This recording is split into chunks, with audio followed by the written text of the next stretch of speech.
Hi, everybody. Welcome. Is that Mickey Mouse in your Apple Watch? What? Yes, it is Mickey Mouse. Welcome to the RVVL Podcast. Yeah, we're sponsored by Disney and Mickey Mouse. Yes, number one, it's fun because I like the idea of magic making. I love that. Are we allowed to start the podcast like this? Why not? I don't know. It's great. These are great things that are happening. This is a legacy I'm trying to...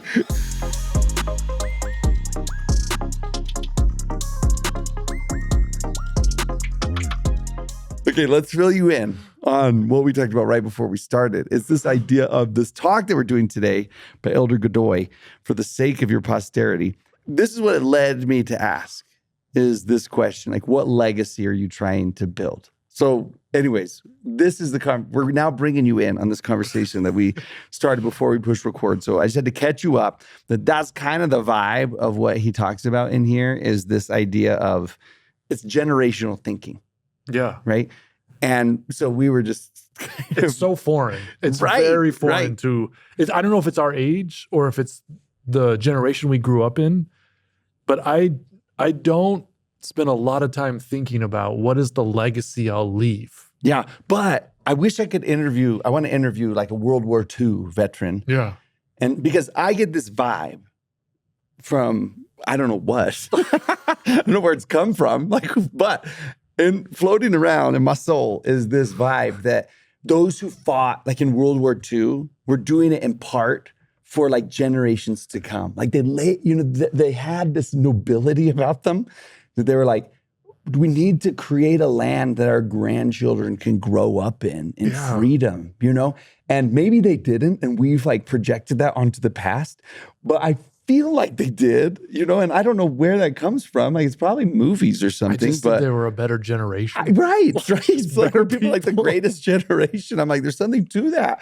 It's real. Do they actually think of, Yeah. Because I'm going to be a little bit like too open here, but sometimes people will say, I don't know, like save the earth kind of talk, where people are just like, we need to leave the earth are really good for our children and grandchildren. And I should hide this plastic water bottle that I'm drinking from right here on the show, because technically I'm like, true, I really should. But I don't have a really strong emotional like draw or desire to necessarily do that. I can't believe you don't. You are an awful... I bought a Nawala water bottle like to save the earth, but it's like not natural for, I don't know if it's our generation or maybe we're just particularly wicked, but I just think, we don't think like, and I think maybe there's a part of it is, does it seem like I'm glorifying myself to say, oh, I care about, the impact I have, or I want to be remembered, or I want to leave a legacy. And that seems not the best. Well, I don't know. Maybe unpack this in my soul for just a second. Yeah. Like, there's a line in my patriarchal blessing that talks about, leaving an imprint, in the sands of time, is the kind of a line that's kind of along those. And I'm actually drawn to it, because there is a part of me that wants to say, like, I came to the world and I made a difference. Like, that I actually can emotionally connect to. Right. And maybe they're the same thing. I don't know. I think so. I think they're related. I think because I do feel that. But yeah, I think that's maybe why we're hesitant, is we think it sounds sort of like self-aggrandizing to say, I want to be remembered. But it's something different to say, maybe I don't care if people remember my name or not, but I want to bless future generations and people, and the most important people are my family. Yeah, I think maybe it's hard because if they're faceless, I haven't met them yet. I don't know who they are, and it makes it difficult to. And maybe that's why sometimes you can connect to the past a little bit better, because you can pull out an old black and white picture, and you can see.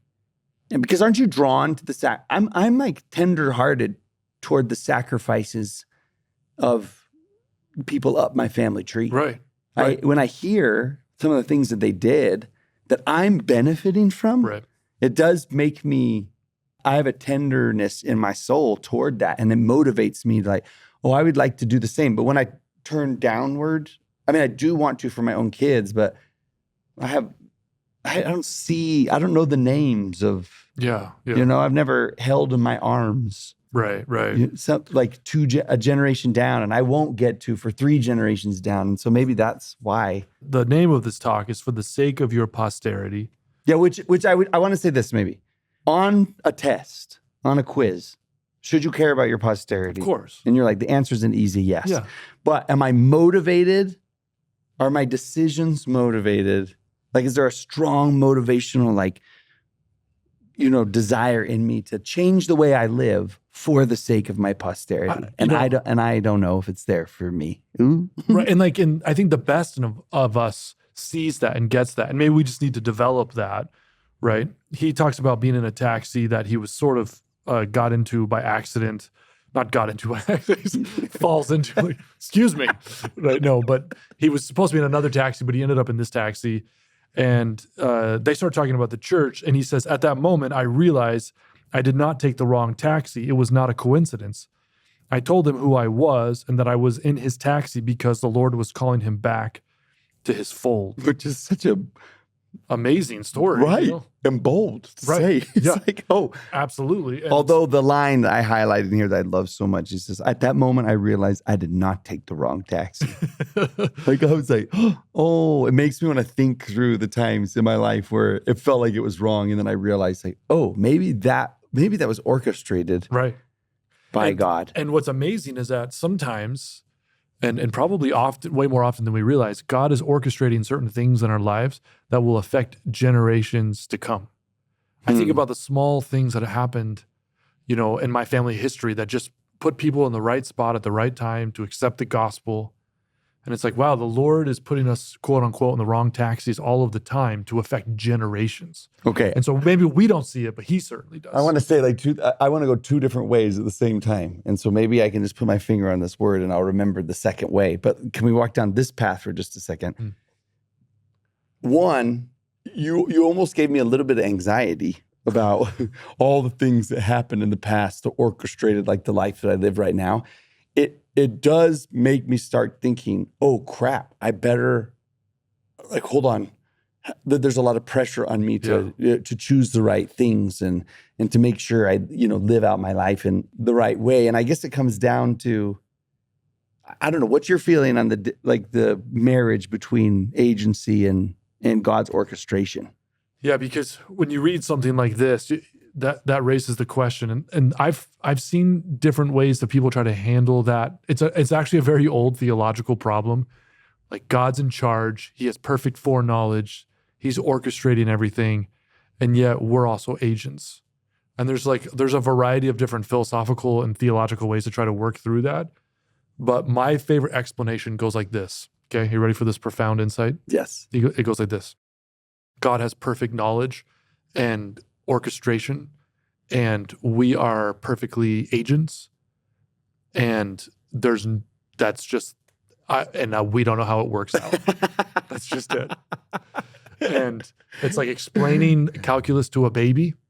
They just don't have the capacity to see how that comes together. Or even something that one time on a podcast a while ago, you talked about falling in love, and I really loved that explanation or that analogy of it. It's not even an analogy because it's a lived experience but there's some level of it's like seems out of our control, and some level it seems like it's in our control. At the same.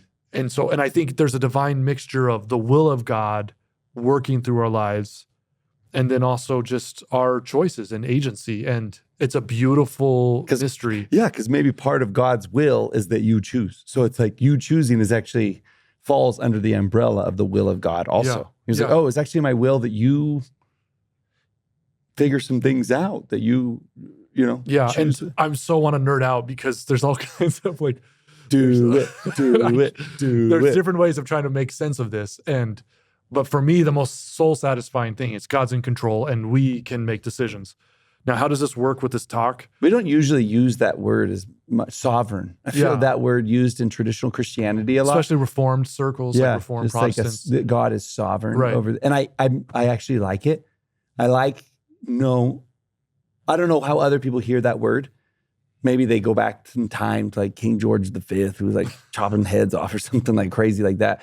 But when I hear sovereign, I think that God's like, I won't let this get out of bounds. I won't let this get out of, like, I have the whole world in my hands kind of idea where he's like, I'm going to contain that does that make sense? Yeah, like yeah. the image of sovereignty is like, He has it, right? Hey, but there's also like a proactive. Because you can look at the world and say, this world's out of control.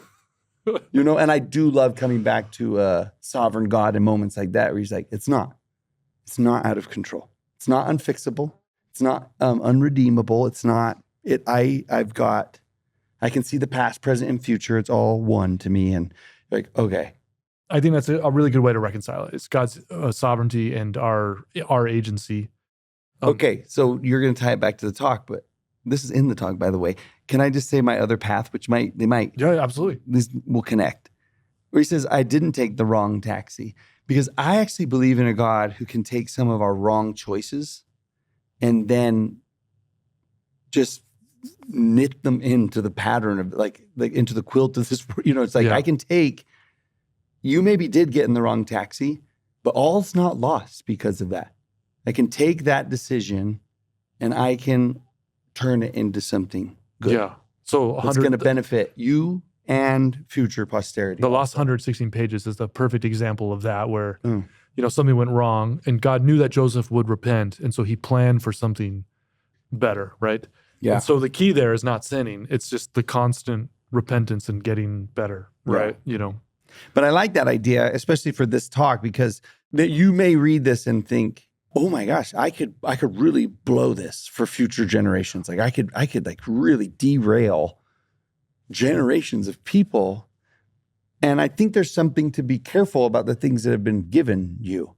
And you have been given, you've been gifted a posterity probably, or whatever. And you ought to take care and think of other people besides yourself. That's true. But also, I think it's okay to believe that, hey, God's going to look at my desires. He's going to give me like multiple chances. There's just something about this idea that if you get in the wrong taxi, God can still turn it for good. Yeah. And hopefully that made sense. It does. And it would be kind of a boring life. And frankly, it would be a meaningless life if there wasn't anything at stake in our day-to-day decisions, right?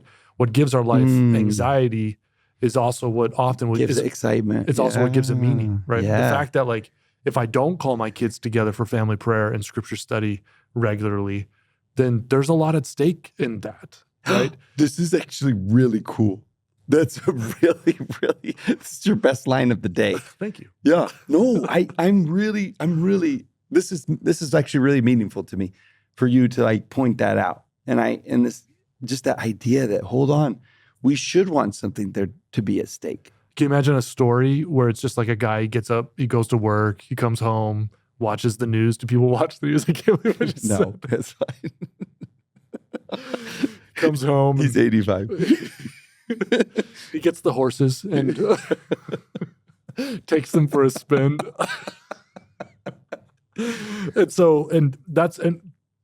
If there's no conflict, if there's nothing. Yeah, right. If there's nothing at stake, then like life is really, really boring that way, right? Because I kind of got scared of this talk a little bit, a little, but you're kind of flipping it to the other side of the coin, which is. How do you say his last name? Godoy. Sorry, I interrupted you. What were you going to say? No, it's just turning on for me where I'm just like, okay, in order to enjoy the meaning of this world and relationships and future, there has to be the other side of that coin. There has to be risk. Yeah. And so him presenting the risk, it's not my personality to present the risk, but in presenting the risk, he's actually showing this is why there's meaning to the things that you do. Right. Like what you do matters. Yeah. And there's a lot on the line. Right. And of course, in this story, the man he is in this taxi with, he comes back to church and then the family gets baptized and then, they go to the temple. And then he says, the decision of one has impacted a whole chain of descendants. Well, he's speaking of people who actually don't make these kinds of decisions. He says, the decision of one has impacted a whole chain of decisions.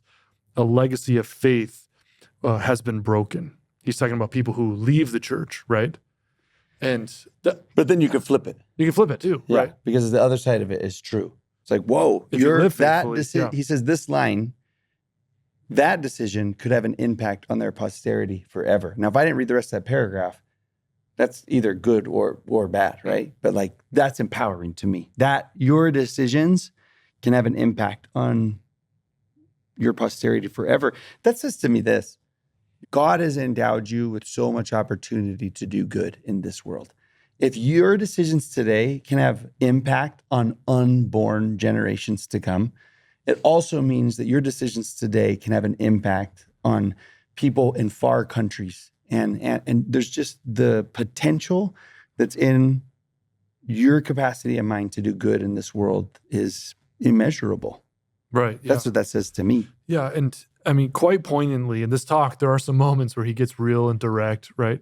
He sort of talks about, And someone should. we need that. We right? need that. Yeah. Right. We absolutely need someone to just tell us how it is sometimes. He says, some may think we don't need to attend church every Sunday, or we will pay tithing when things get better, or I will not support the church leaders in this subject.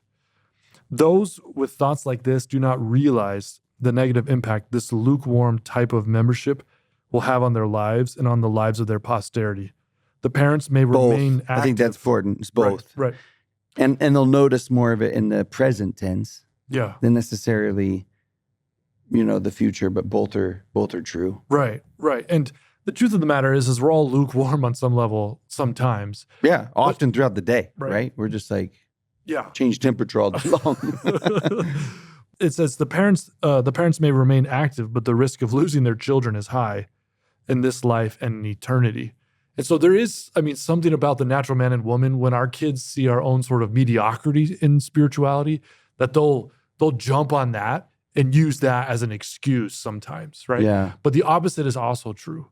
When they see greatness and sacrifice and diligence and a love of God that's motivated from the nature of God and his love towards us, our children will also grab onto that and see that. When you think about your own parents, it's the moments of great sacrifice and spirituality that you're like, wow, that's incredible. It's amazing that they were that consistent or diligent or willing to give up that much for the restored gospel.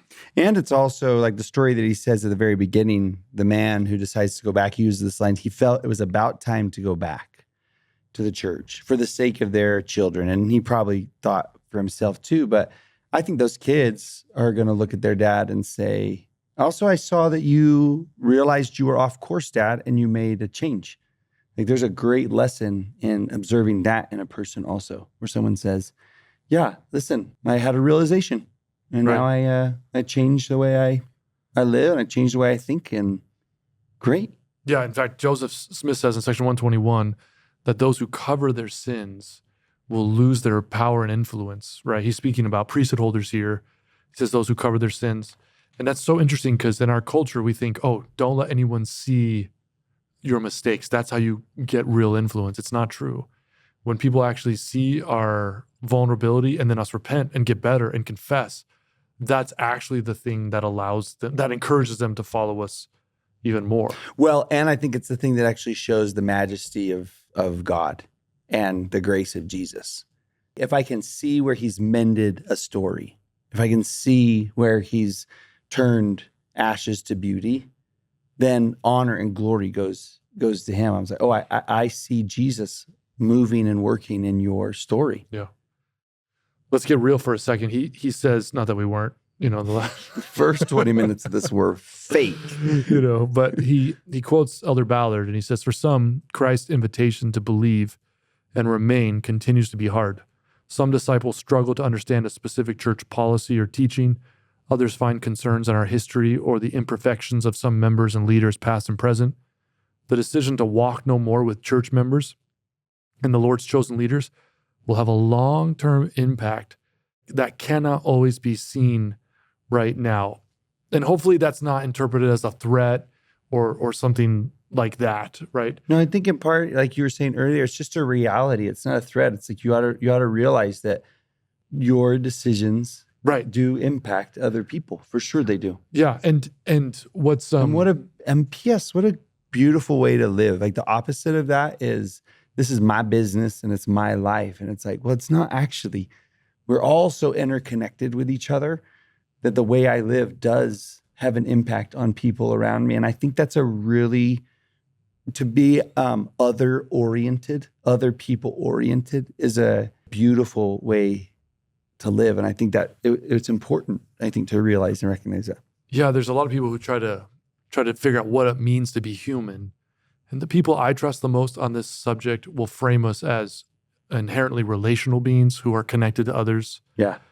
Going back to that Elder Ballard quote, there might be people who say, I'm barely hanging on. There's something about the church that's hard for me, or something on our history that I can't make sense of. For that moment, I would go to Gethsemane, and I would think of Jesus when he says, Father, is there any other way? Mm-hmm. I don't want to do this. Is there any other way? The reason why I love that is because it's an incredibly vulnerable moment. The scholars say that would have been shocking in the first century because the heroes are great warriors and people who go to battle, and Jesus is showing his vulnerability. And he says, is there another way? Nevertheless, not my will, but thine be done. And it's, I don't know, I don't lose your train of thought. I bet it's the kind of Jesus that I need sometimes. One that shows me it's okay to open up to the Father and say, I'm having a really hard time with this, and I need another way through. But then to see that, that struggle of him getting to that place finally where he says, but I trust you, on this. Like there's, sometimes I need Jesus on the Mount of Beatitudes. Consider the lilies, But sometimes you need Jesus in the garden struggling with the will of the Father. Yeah. No, that's perfect. I can't say it any better. And what affected generations endlessly was his saying, Father, is there another way? But nevertheless, I'm still going to do the right thing. And there was eternity was at stake at that moment. And Jesus continued to through Gethsemane and to the cross. And the moments that will most affect our children are when we just don't feel like it. We don't feel like moving forward. And we just pick up our bodies and just keep walking and keep going. And it doesn't mean we have to lie or fake it. It means... Because Jesus didn't. Right. He was honest. Yeah. He was real about what he was really feeling. And we just say, but, I'm going to have faith and I'm just going to move forward. Mm-hmm. And that turned into an endless blessing for all of humankind. Yeah. Yeah. And Easter morning came when he saw, okay, that was, it was worth it. Yeah. I have a feeling that, I don't know for sure, but I have a feeling that when we look back on our lives, we'll be able to pick a few key moments and say, wow, I'm so thankful that the Lord inspired me and carried me and brought me forward to do what was right and good and reflect his grace in the world, because those moments deeply impacted the people I love most. Yeah. And that will, the payoff of that is like, oh, so sweet. All right. That's Reviving. See y'all next week.